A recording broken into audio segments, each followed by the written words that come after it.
Hello दोस्तों, नमस्ते। आज हम BEd second year 7th paper से राष्ट्रीय शिक्षा नीति 1968 के बारे में बात करेंगे। अभी तक जो हमने चर्चा की है विश्वविद्यालय शिक्षा आयोग 1948-49, माध्यमिक शिक्षा आयोग 1952-53, कोठारी आयोग जो 1964-66। अब हम राष्ट्रीय शिक्षा नीति 1968 को देखेंगे। अभी अगर आपने मेरे चैनल को सब्सक्राइब नहीं किया, सब्सक्राइब करें। सब्सक्राइब करने से मेरे से जुड़ जाते हैं। कोठारी आयोग 29 जून 1966 को सरकार के सामने प्रस्तुत किया गया। कोठारी आयोग के आधार पर सरकार को एक राष्ट्रीय शिक्षा नीति पर मतक्य हो गया तथा भारत सरकार ने शिक्षा नीति 1968 की घोषणा की। तो भारत सरकार ने जो शिक्षा नीति 1968 के बारे में क्या क्या बताया, क्या क्या घोषणा किया, उसको हम देखेंगे। तो इसमें जो सरकार ने घोषणा किया था वो था शैक्षिक अवसरों की समानता, निःशुल्क एवं अनिवार्य शिक्षा, भाषाओं का जो है विकास, भाषा का विकास हो। उसके बाद प्रतिभाशाली बच्चों की खोज, क्योंकि प्रतिभाशाली के बच्चों जब खोजा जाएगा तो शिक्षा का विकास होगा। विज्ञान शिक्षा और अनुसंधान को, राष्ट्रीय शिक्षा व कार्यानुभव, शिक्षा की संरचना, कृषि एवं उद्योग के लिए शिक्षा, शिक्षा पर केंद्रीय बजट, माध्यमिक शिक्षा, साक्षरता एवं व्यस्त शिक्षा, अल्पसंख्यकों की शिक्षा, विश्वविद्यालय शिक्षा, खेलकूद, परीक्षाएं, पारिश्रमिक और प्रोत्साहन, शिक्षा का आधुनिकीकरण, शिक्षा में जो है आधुनिकीकरण किया जाए, और शिक्षक की स्थिति। तो ये है, इस पर हम चर्चा करेंगे। सबसे पहले हम देखेंगे जो है शैक्षिक अवसरों की समानता, सबको समान शिक्षा मिले, इसके लिए क्या कदम उठाया गया। सामाजिक एवं राष्ट्रीय एकता के लिए बालिकाओं, पिछड़ी जाति, जनजाति के बच्चों, विकलांग बच्चों की शिक्षा को बढ़ावा देकर प्रादेशिक या क्षेत्रीय असंतुलन को मिटाकर शैक्षिक अवसरों की समानता हो। ग्रामीण तथा जो है पिछड़े क्षेत्र, उसमें शिक्षा का सर्वश्रेष्ठ सुविधा दिया जाए, क्योंकि यहाँ पर शिक्षा का जो है असंतुलन है। और ये जो जाति वर्ग है, पिछड़ी जाति, बालिका मतलब जो स्त्री शिक्षा है, जनजाति की शिक्षा, विकलांग शिक्षा, ये सब में असंतुलन है, शिक्षा का स्तर बहुत कम है, तो इसको समानता में लाया जाए। उसके बाद हम देखेंगे निःशुल्क एवं अनिवार्य शिक्षा, क्योंकि शिक्षा अगर निःशुल्क होगा और अनिवार्य होगा तो सब इसके लिए प्रेरित होंगे और सबको शिक्षा मिलेगा, इसलिए निःशुल्क एवं अनिवार्य शिक्षा के लिए सरकार ने घोषणा किया। भारत के संविधान के अनुच्छेद 45 के अंतर्गत, संविधान 45 के अंतर्गत 6 से 14 वर्ष के बच्चों को अनिवार्य एवं निःशुल्क प्राथमिक शिक्षा दिया जाए। वर्तमान समय में जो है अपव्यय और अवरोधन को रोकने के लिए उचित कार्यक्रम किया जाए। उसके बाद हम देखेंगे भाषाओं का विकास। प्रादेशिक भाषाओं की जो है प्रादेशिक भाषाओं को शिक्षा के माध्यम के रूप में प्राथमिक और माध्यमिक स्तर पर पहले से प्रयोग तो हो ही रहा है, लेकिन अब उनका प्रयोग विश्वविद्यालय स्तर पर भी हो। इसके लिए कदम उठानी चाहिए कि प्रादेशिक भाषा का भी विश्वविद्यालय स्तर पर प्रयोग हो। उसके बाद त्रिभाषा सूत्र दिया गया था। त्रिभाषा सूत्र जो है माध्यमिक स्तर पर लागू हो। इसके अंतर्गत हिंदी भाषी राज्यों में हिंदी और अंग्रेजी के अतिरिक्त एक आधुनिक भारतीय भाषा हो, खास करके अगर कोई अंतर्राष्ट्रीय भाषा हो या दक्षिण भारतीय भाषा हो तो उसको लिया जाए। तो ये था त्रिभाषा सूत्र, इस तरह से 3 भाषाओं का सूत्र था। उसके बाद जो है हिंदी के लिए क्या था, हिंदी भाषी राज्यों में हिंदी और अंग्रेजी के साथ साथ एक प्रादेशिक भाषा पढ़ाई जानी चाहिए। इसके अतिरिक्त हिंदी के विकास के लिए हर तरह का प्रयास किया जाए। संस्कृत को जो है देश की एकता हेतु अब इसके अपूर्व योगदान को ध्यान में रखकर विद्यालय और विश्वविद्यालय स्तर पर इसको पढ़ाने की सुविधा प्रदान की जाए। विश्व का ज्ञान है उसको बढ़ाने के लिए अंग्रेजी तथा अन्य अंतर्राष्ट्रीय भाषाओं को, क्योंकि अंग्रेजी का ज्ञान रहेगा तो विश्व के अन्य क्षेत्रों से हम जुड़ सकते हैं, इसके लिए अंतर्राष्ट्रीय भाषाओं के अध्ययन पर विशेष महत्व दिया जाए। उसके बाद हम देखेंगे जो प्रतिभाशाली बच्चों की खोज।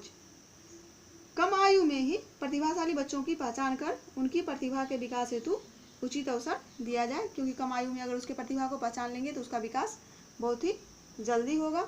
उसके बाद हम देखेंगे विज्ञान शिक्षा एवं अनुसंधान को देखेंगे। स्कूल स्तर तक विज्ञान और गणित सामान्य शिक्षा का अभिन्न अंग होना चाहिए। विज्ञान शिक्षा तथा अनुसंधान को बढ़ावा देकर राष्ट्रीय अर्थव्यवस्था की गति को तीव्र किया जाना चाहिए। इसके बाद देखेंगे राष्ट्रीय सेवा व कार्यानुभव को। स्वावलंबन, चरित्र निर्माण और सामाजिक जो है प्रतिबद्धता के विकास के लिए राष्ट्रीय सेवा और कार्यानुभव शिक्षा का अभिन्न अंग हो। इसके बाद देखेंगे हम कृषि एवं उद्योग के लिए शिक्षा। कृषि जो है विश्वविद्यालय प्रत्येक राज्य में कम से कम एक तो होनी ही चाहिए। कृषि विज्ञान को पॉलिटेक्निक कॉलेज से जोड़ा जाए या फिर कृषि पॉलिटेक्निक विद्यालय खोले जाएं। व्यवसायिक एवं तकनीकी क्षेत्र के जो है शिक्षा को ऊंचा किया जाएगा और उन्हें औद्योगिक संस्थानों के मांगों के अनुसार विकसित किया जाएगा। तो ये था कृषि एवं उद्योग के लिए कार्य। इसके बाद हम देखेंगे शिक्षा की संरचना की शिक्षा का संरचना मेन है कि कैसे शिक्षा दिया जाए, इसका संरचना क्या हो, बनावट क्या हो। तो संपूर्ण देश की शिक्षा संरचना एक जैसी हो, इसके लिए पूरे देश में 10+2+3 की शैक्षिक संरचना अपनानी चाहिए, जैसा कभी है 10+2+3, तो ये होनी चाहिए।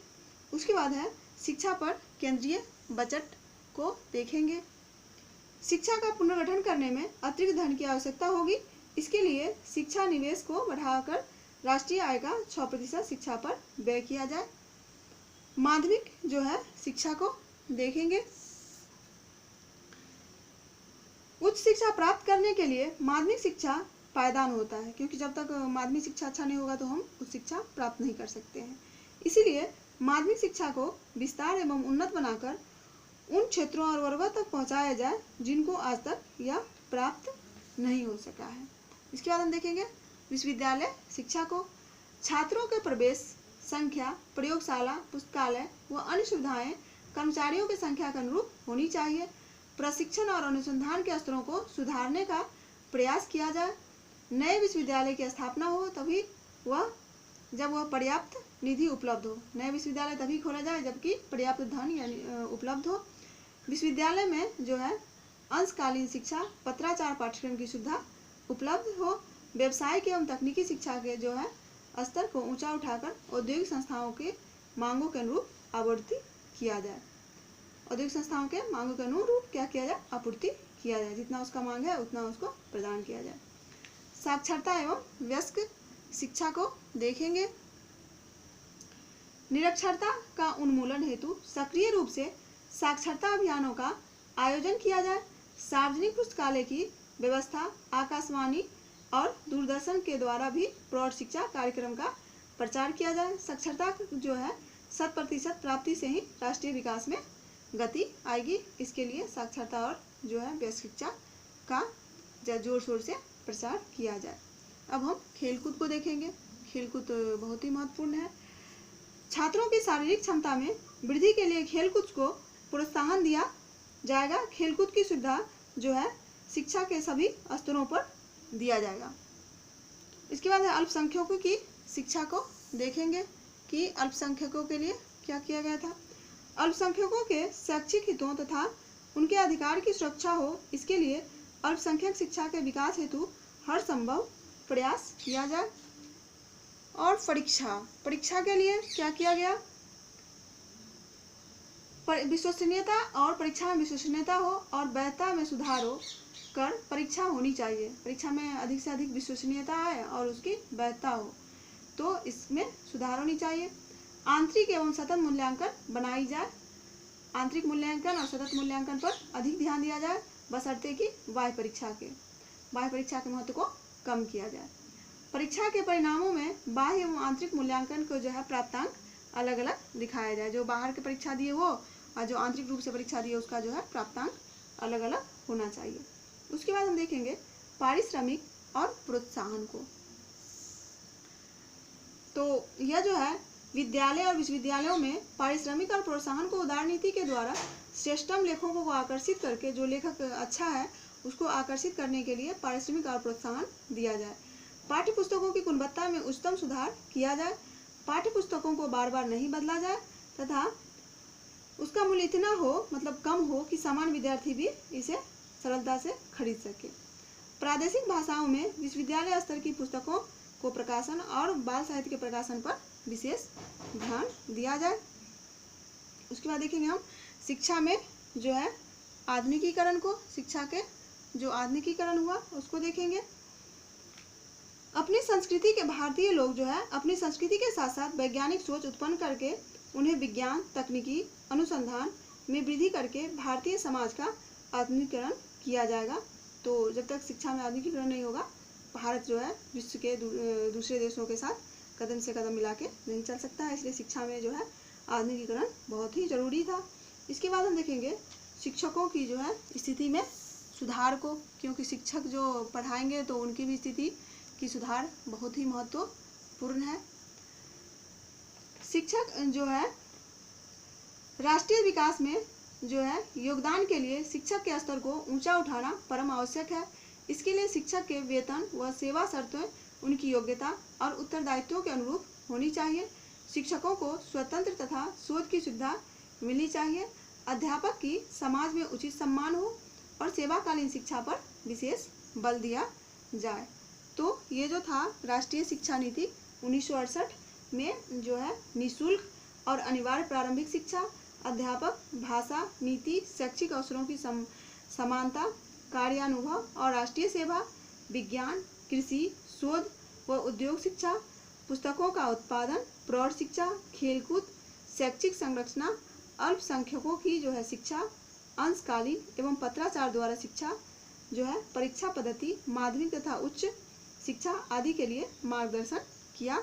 और खास करके इस नीति के लागू होने से 10+2+3 की शैक्षिक संख्या लगभग सभी राज्यों में अपनाई गई।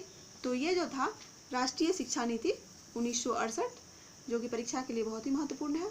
धन्यवाद। आप मेरे चैनल को सब्सक्राइब करें, शेयर करें, लाइक करें।